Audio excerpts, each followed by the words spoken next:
Dans le cadre des textes favoris des invités de l'Institut d'études anciennes et médiévales, voici Kerim Berkla, doctorant à l'Université de Lausanne. La source que je vais présenter est issue de ce qu'on appelle un manual du chapitre de la cathédrale de Lausanne, donc une cathédrale qui se trouve en Suisse romande, et qui est rédigée au début du XVIe siècle. Le manual, c'est donc des procès-verbaux, des décisions qui sont prises par les chanoines qui se réunissent en chapitre lors des séances capitulaires, et ces séances ont lieu généralement chaque semaine. Ce manual, c'est un registre de 306 folios qui couvre les années 1504 à 1519. Et il est rédigé en latin, et ici la traduction que je vous proposerai est une traduction française.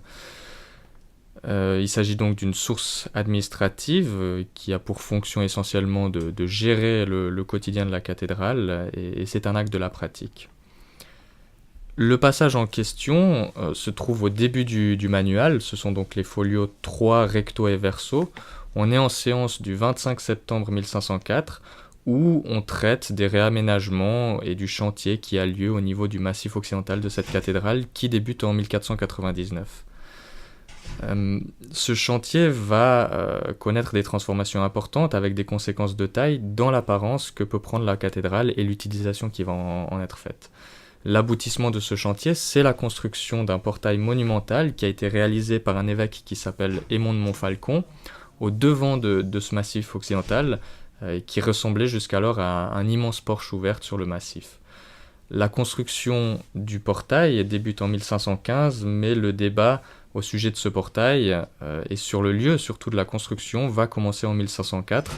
Donc c'est quelque chose qui est tout à fait contemporain des premières transformations qu'on aperçoit au niveau du massif. Et c'est de ce portail dont il est question dans le passage justement. Alors pourquoi j'aime particulièrement cette source ? Globalement d'abord parce qu'on apprend plein de choses sur l'organisation de la cathédrale et la vie du chapitre dans ce type de source qui rend extrêmement vivant et concret la chose.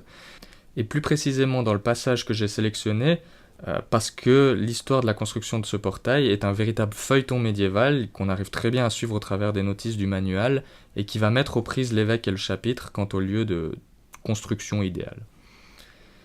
Dès qu'on aborde le sujet, l'emplacement de ce portail va poser des problèmes et c'est ce que révèle justement le passage en question que je lis à présent. Le mercredi 25 septembre, les chanoines ont concédé au révérend seigneur l'évêque un lieu à l'intérieur de l'église, c'est-à-dire qu'il lui octroie le droit d'édifier et de fonder sa chapelle à l'extrémité de la dite église, sous le nouveau clocher qui n'est pas terminé. Et un petit peu plus loin, on nous dit ceci, toujours dans cette même séance. Lors de cette assemblée du chapitre, en lieu et en temps indiqué, comme c'est la coutume, le sujet du grand portail est débattu quant à sa construction pour le décor de l'église. Il a été décidé que le seigneur Aymon de Montfalcon, évêque et prince de Lausanne, ainsi que prieur de Saint-Mère, fasse construire, selon la conclusion des chanoines, le portail dans un lieu plus adapté, à savoir qu'ils le construisent à l'extrémité de l'église, afin que cette église soit plus digne et que les chapelles nouvellement fondées par les chanoines Guillaume Colombet et Pierre Flory restent dans la dite église. Alors ce passage nous montre deux choses. Premièrement, on voit que dès lors que le chantier s'ouvre au niveau de ce massif occidental, on a un nouvel espace à disposition qui va être immédiatement investi par des chapelles. Premièrement, la chapelle Saint-Joseph et Félix, construite en 1500 par le chanoine Guillaume Colombet.